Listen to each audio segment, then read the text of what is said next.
बिस्मिल्लाहिर्रहमानिर्रहीम। बहुत सारे दोस्तों ने जो है वो मुझसे रब्ता भी किया है और बहुत सारे दोस्त जो हैं इस हवाले से मुझसे पूछते भी रहते हैं कि अगर हम स्कूल प्रोफेशन में आना चाहते हैं या कोई स्कूल ओपन करना चाहते हैं तो इसके बारे में जो है वो गाइडलाइन आप हमें प्रोवाइड करें। तो आज का जो ये वीडियो है वो इसी मकसद के लिए जो है वो मैं आप तक जो है अपने जो ख़यालात है वो आप तक पहुंचाना चाहता हूं इस वीडियो के ज़रिए कि स्कूल ओपनिंग जो है उसमें किन चीज़ों को जो है वो मद्देनज़र रखना चाहिए, ये प्रोफेशन जो है इसमें कितना स्कोप है और इसमें क्या चैलेंजेस जो हैं वो फ्यूचर में आ सकते हैं। तो मैं अपनी बात के आगाज़ से पहले मैं अपना एक मुख्तसर सा तारफ़ जो है वो आप तक पहुंचाना चाहूँगा। मेरा नाम अज़हर इकबाल है। मैं principal Faisalabad cadet school Faisalabad जो है उसमें एक अपना स्कूल नेटवर्क जो है वो रन कर रहा हूँ। टीचर ट्रेनिंग भी हूँ, मुख्तलिफ़ टॉपिक जो स्कूल मैनेजमेंट के हवाले से हैं उसके हवाले से मैंने मुख्तलिफ़ शहरों में जो है वो ट्रेनिंग भी दी है। इसके अलावा ministry of science and technology की एक कमेटी है जो कि एजुकेशनल स्टैंडर्ड डेवलप कर रही है, उसका मैं टेक्निकल कमेटी का मेंबर भी हूँ। मैं अपनी बात का आगाज़ इस चीज़ से करना चाहूँगा कि जो ये प्रोफेशन है ये हम जब बात करते हैं कि ये बाकी प्रोफेशन से किस तरह से डिफरेंट है या किस तरह से बेहतर है, तो एजुकेशन के हवाले से जब हम बात करते हैं तो ये एक नोबल प्रोफेशन है। अगर आप कोई सही मानों में अपनी सोसाइटी को कोई चीज़ आप डिलीवर करना चाहते हैं, जो आपने सीखा है, जो आपने अर्न किया है, वो अपनी सोसाइटी को रिटर्न करना चाहते हैं, तो मैं समझता हूँ कि इससे बेहतर कोई प्रोफेशन नहीं है। ये वो प्रोफेशन है कि जिसमें आप वाकई ही लोगों की ज़िंदगियों में तब्दीली लाना चाहते हैं तो ला सकते हैं। जब हम बात करते हैं कि स्कूल का प्रोफेशन आज के दौर के हवाले से किस तरह से है, तो जैसे कि आपके इल्म में है कि कोरोना वायरस के वजह से जो है वो स्कूल एजुकेशन इंस्टीट्यूट जो हैं उनमें लॉकडाउन जो है वो की वजह से वो स्कूल जो हैं वो बंद हैं। दरमियान में कुछ मुख्तसर अरसे के लिए जो है वो स्कूल ओपन भी हुए, लेकिन कोरोना वायरस की जो वबा है उसमें कोरोना पेशेंट में इजाफे की वजह से दोबारा स्कूलों को बंद कर दिया गया। तो ये स्कूल जो प्रोफेशन है या स्कूल कम्युनिटी है उसके ऊपर ये एक बहुत मुश्किल टाइम है जिसमें उन्होंने इस मुश्किल वक्त में अपने आप को सरवाइव किया हुआ है। तो ऐसे वक्त में अगर हम ये बात करते हैं कि कोई नया स्कूल जो है वो ओपन किया जाए, तो मैं समझता हूँ कि ये एक बहुत चैलेंजिंग जो है वो टास्क होगा, क्योंकि इस अनप्रेडिक्टेबल टाइम में जबकि ये पता नहीं है कि गवर्नमेंट कब स्कूल ओपन करेगी और अगर स्कूल ओपन हो जाते हैं तो कब स्कूल दोबारा इस वबा की वजह से बंद हो जाएंगे। तो अभी आप बीइंग प्रोफेशनल ये अंदाज़ा नहीं लगा सकते कि या कोई आप प्लानिंग नहीं कर सकते कि कल को क्या होगा। तो जब हम बात करते हैं कि आज के दौर में अगर कोई पर्सन जो है वो स्कूल प्रोफेशन में आना चाहता है या स्कूल ओपन करना चाहता है तो उसे क्या करना चाहिए, तो पहली बात तो ये है कि मेरा ख्याल है कि जो पहली मेरी गाइडलाइन है वो ये है कि इस वबा के ख़ात्मे का इंतज़ार हमें करना चाहिए, ताकि जब आप ये वबा ख़त्म होगी तो आप फोरकास्ट कर सकते हैं कि कल को क्या होगा, 6 महीने के बाद क्या होगा या 1 साल के बाद क्या होगा। इन दिनों में आप फोरकास्ट नहीं कर सकते कि स्कूल अगले महीने में या अगले 2 माह के बाद स्कूल ओपन भी होगा या नहीं होगा। तो सबसे पहले तो मेरी गाइडलाइन ये है कि वो दोस्त जो स्कूल प्रोफेशन में आना चाहते हैं उनके लिए ये टाइम जो है वो मुनासिब नहीं है। इसके अलावा ये है कि जब स्कूल ओपन करने के हवाले से हम बात करते हैं तो स्कूल ओपनिंग से पहले कुछ जो है वो तैयारी की ज़रूरत होती है। इस प्रोफेशन में आने से पहले तैयारी के सेंस में कि आप एक फिजिबिलिटी रिपोर्ट बनाएं, जिस फिजिबिलिटी रिपोर्ट में आपने अपने किसी दोस्त जो कि स्कूल प्रोफेशन में हैं उनके मशावरत से उनके साथ मिलके एक फिजिबिलिटी रिपोर्ट ये बनाएं कि इसकी इब्तदाई जो है वो अखराजात क्या होंगे, जिसे कि स्टार्टिंग जो है वो एक्सपेंस कहते हैं, और उसके बाद फिर इनके एक जो आप कह सकते हैं कि फोरकास्ट रनिंग एक्सपेंस क्या होंगे कि पर मंथ आपको जो है वो कितना एक्सपेंस जो है वो इस पे आएगा। तो अपने किसी दोस्त के जो भी आपके जिससे आपका ताल्लुक़ हो जो स्कूल प्रोफेशन में हो उनके साथ मिलकर एक जो है वो फिजिबिलिटी रिपोर्ट बनाएं। दूसरा इसमें गाइडलाइन ये है कि जब आप स्कूल की किसी भी स्कूल के प्रोजेक्ट को लॉन्च करते हैं तो इसके लिए टाइम लोकेशन जो है वो बहुत अहम होती है कि आपने किस टाइम पे जो है वो स्कूल का आगाज़ करना है और आपने जो लोकेशन सेलेक्ट करनी है वो कौन सी होगी। तो ये बहुत इंपॉर्टेंट चीज़ें हैं क्योंकि हमारे मैट्रिक स्ट्रीम के जो स्कूल हैं क्योंकि उनकी जो है स्कूल ओपनिंग आम तौर पे जो है वो फरवरी मार्च के महीने में उनके नए सेशन का आगाज़ होता है। तो आइडियल टाइम ये है कि आप दिसंबर के महीने में जो है वो कोई भी बिल्डिंग एक्वायर करें और जब आप दिसंबर के महीने में एक्वायर करते हैं तो 1 से 2 महीने आपको उस बिल्डिंग की तैयारी में लगेंगे जो कि आपने स्कूल पर्सपेक्टिव में जो है वो स्कूल की रिक्वायरमेंट के पॉइंट ऑफ व्यू से उसको तैयार करना है और फिर 1-1.5 महीने में आप जो है वो इसका जो मार्केटिंग कैंपेन है वो लॉन्च करते हैं ताकि नए सेशन से पहले पहले आपके पास इतने बच्चों के ये एडमिशन जो है वो आप कैप्चर कर सकेंगे जिससे एक आप अपने रनिंग एक्सपेंडिचर को किसी ना किसी हद तक मीट कर सकें। ये फिजिबिलिटी रिपोर्ट जो है ये आपको बताएगी कि आपने जो है वो स्कूल जो है वो किस कैटेगरी के जो बच्चे हैं उनके लिए ओपन करना है। हमारे जो है वो लोअर मिडिल क्लास या आपने अपर मिडिल क्लास जो है उसके लिए स्कूल ओपन कर रहे हैं तो आपकी तमाम फिजिबिलिटी जो है वो उसके अकॉर्डिंगली बनेगी। जब आप लोकेशन की बात करते हैं तो जिस तरह की क्लास को जिस तरह के कैटेगरीज़ के स्टूडेंट को आपने जो है वो उनकी ज़रूरियात को पूरा करना है अपने एजुकेशन प्रोजेक्ट के ज़रिए तो आपकी लोकेशन भी उसके अकॉर्डिंगली ही फिर आपको सेलेक्ट करनी पड़ेगी। अगर आप अपर मिडिल क्लास के बच्चों को जो है उनकी एजुकेशनल रिक्वायरमेंट्स को कैटर करना चाहते हैं तो फिर ज़ाहिर है कि आपकी लोकेशन भी उस लोकेलिटी में होगी जहाँ पे आप इस तरह के बच्चों को जो है वो आपके इर्द गिर्द जो है वो स्कूल के उनके लिए आना आपके स्कूल के में जो है वो आसान हो। इसके अलावा ये है कि आज के दौर में क्योंकि गवर्नमेंट्स की तरफ से मुख्तलिफ़ किस्म के ऑर्डिनेंस या मुख्तलिफ जो है वो ऑर्डर्स के ज़रिए स्कूलों को मुख्तलिफ रूल्स एंड रेगुलेशन जो है वो उसके ऊपर लाया जा रहा है। तो ये भी मैं स्ट्रॉन्गली रिकमेंड करूँगा कि स्कूल ओपन करने से पहले कि गवर्नमेंट की जो है वो स्कूल के हवाले से क्या रिक्वायरमेंट्स हैं, गवर्नमेंट के क्या रूल्स एंड रेगुलेशन हैं, गवर्नमेंट जो है वो फ़ीस के हवाले से उसके क्या रूल्स एंड रेगुलेशन हैं, बिल्डिंग्स की कमर्शलाइजेशन के हवाले से क्या रूल्स एंड रेगुलेशन है। तो यकीनन आपको इसके हवाले से भी अवेयरनेस होनी चाहिए क्योंकि स्कूल के स्टार्ट होते ही आपने जो है वो गवर्नमेंट ऑफ पंजाब के साथ जब स्कूल की रजिस्ट्रेशन करवानी है तो उसकी जो भी आप फाइल प्रिपेयर करेंगे तो उसकी वो तमाम रिक्वायरमेंट्स को आपको फुलफ़िल करना पड़ेगा। अदरवाइज़ अगर आप स्कूल की रजिस्ट्रेशन नहीं करवा सकते तो फिर आपके लिए स्कूल का जो है वो कामयाबी के साथ चलाना जो है वो यकीनन मुश्किल हो जाएगा। इसके अलावा ये है कि जब आप स्कूल को प्रोजेक्ट को जब ये सारी स्टेप्स के बाद जब लॉन्च करने लगते हैं तो स्कूल क्या होता है, स्कूल दरो दीवार का नाम नहीं है बल्कि स्कूल जो है वो उस पूरी टीम का नाम है जो स्कूल को लेके चलती है। ये मेरा कहने का मकसद जो है कि स्कूल का जो स्टाफ है तो किसी भी स्कूल की कामयाबी में स्कूल का जो स्टाफ है उसका जो है वो बहुत इम्पोर्टेंट जो है वो रोल है। तो स्कूल जब आप लॉन्च करते हैं तो आपने यकीनन स्टाफ हायरिंग के प्रोसेस में से भी गो थ्रू होना है। एक अच्छी टीम जो है वो गारंटी होता है कि वो स्कूल जो है वो कामयाब होगा। तो यकीनन एक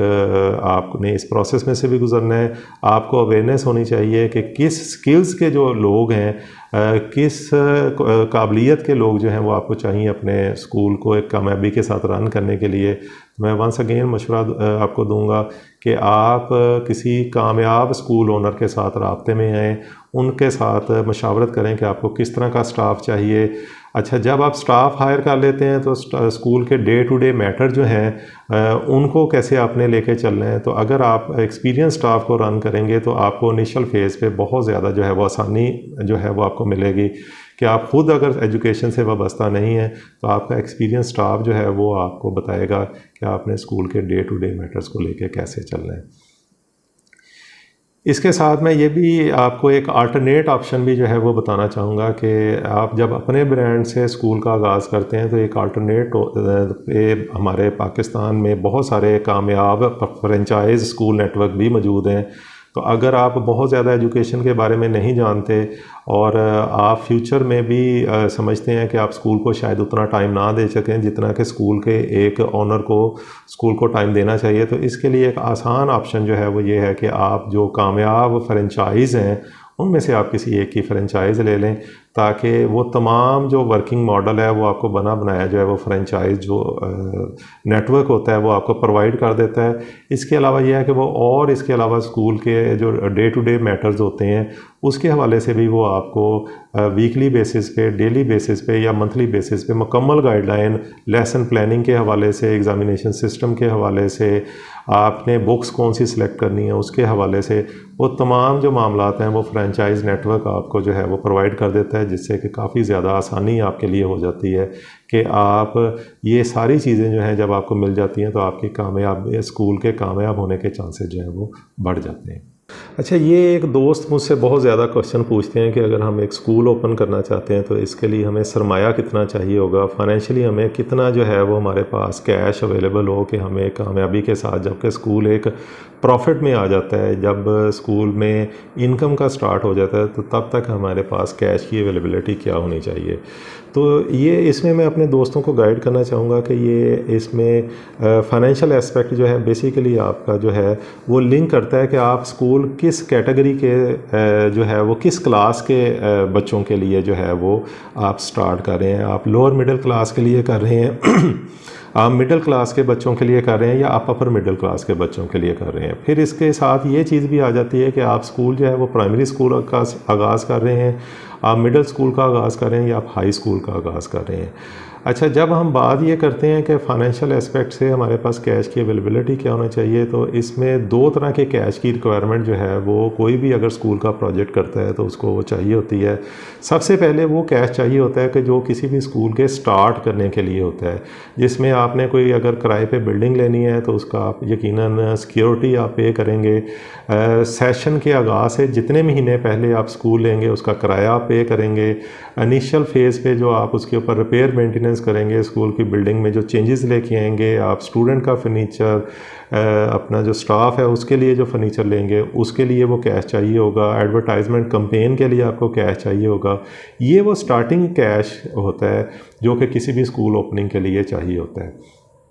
मैं फिर कहूँगा कि ये कैश जो है ये डिपेंड करता है कि आप किस कैटेगरी का स्कूल ओपन कर रहे हैं। अगर आप एक प्राइमरी स्कूल ओपन कर रहे हैं और आप लोअर मिडिल क्लास के लिए ओपन कर रहे हैं तो ये कैश जो है वो आपका 10 से 15 लाख भी हो सकता है। और अगर आप अपर मिडिल क्लास के लिए स्कूल ओपन कर रहे हैं और वहाँ पे ओपन कर रहे हैं जहाँ पे कंपटीशन बहुत ज़्यादा है, जहाँ पे पहले से बहुत अच्छे स्कूल और बड़े स्पेशियस बिल्डिंग में स्कूल अवेलेबल हैं, तो यकीनन आपकी कैश की रिक्वायरमेंट डिफरेंट होगी, जो कि आपकी 50 लाख से 1 करोड़ रुपए तक भी हो सकती है। इसके अलावा यह है कि ये इनिशियल इन्वेस्टमेंट के बाद आपकी वो कैश रिक्वायरमेंट होती है जो आपको मंथली बेसिस पे स्कूल में जो है वो इन्वेस्ट करनी पड़ती है, तब तक जब तक कि स्कूल जो है वो बैलेंस पे नहीं आ जाता, जब तक स्कूल आपको इनकम जो है वो जनरेट करना नहीं शुरू कर देता। ये पीरियड भी डिपेंड करता है कि आपकी स्कूल की जो लॉन्चिंग है वो कितनी कामयाब थी, आपने मार्केटिंग कैंपेन कितनी अच्छी की थी, आपकी बिल्डिंग कितनी अच्छी थी, आपका स्टाफ जो था जो आपने हायर किया था वो कितना कैपेबल था, आपने जो स्कूल के अंदर फैसिलिटीज़ प्रोवाइड की थी वो कितनी ज़बरदस्त थी, वो कितनी कम्पेटिटिव थी, जो आपके इर्द गिर्द स्कूल थे उनसे कितनी बेहतर थी। तो बाज़ औक़ात जो है वो एक स्कूल जो है अगर ये बहुत आउटस्टैंडिंग फैसिलिटीज़ प्रोवाइड करता है और उसके उस इलाके में कंपटीशन भी इतना ज़्यादा नहीं होता, तो वो स्कूल मुमकिन है कि 1 साल के अंदर जो है वो नो प्रॉफिट नो लॉस पे या इनकम के स्टेटस पे आ जाए। और ये भी मुमकिन है कि एक स्कूल जो है वो 3 साल तक जो है वो नो प्रॉफिट नो लॉस वाले स्टेटस पे ना आए और आपको 3 साल तक पर मंथ जो है वो इन्वेस्ट जो है स्कूल में करना पड़े।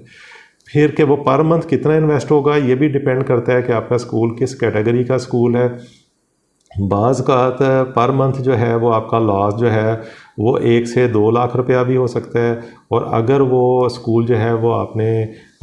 ऐसी जगह पे बनाया है जहाँ पे कंपटीशन बहुत ज़्यादा है, जहाँ पे जो है वो आपने फैसिलिटीज़ ज़्यादा प्रोवाइड की हैं, तो ये आपका पर मंथ लॉस जो है वो 2, 3, 4 लाख रुपए से बढ़ के 8, 10 लाख रुपए पर मंथ तक भी जा सकता है। तो मैं आप सभी दोस्तों को गाइड करना चाहूँगा इस हवाले से कि बराए मेहरबानी जब भी स्कूल ओपन करें तो आपके राब्ते में जो भी स्कूल ओनर हो उससे मिलके आपकी फ़र्स्ट टाइम इन्वेस्टमेंट क्या होगी और आपकी जो है वो रनिंग जो है वो एक्सपेंडिचर्स क्या होंगे, अपनी फिजिबिलिटी में इनको ज़रूर शामिल करें। और इसके साथ मैं आपको ये भी बताना चाहूँगा कि अगर आप कोई स्कूल को ओपन करना चाह रहे हैं और आपकी फिजिबिलिटी और आपकी अपनी ज़ाती असेसमेंट, और आपको अगर किसी प्रोफेशनल स्कूल ओनर के साथ अटैच हैं, अगर उसकी असेसमेंट में ये आप प्लान करते हैं कि मेरा स्कूल 1 साल में जो है वो बैलेंस पे आ जाएगा और 1 साल के बाद वो स्कूल जो है वो आप इनकम जनरेट करना शुरू कर देगा, तो मैं आप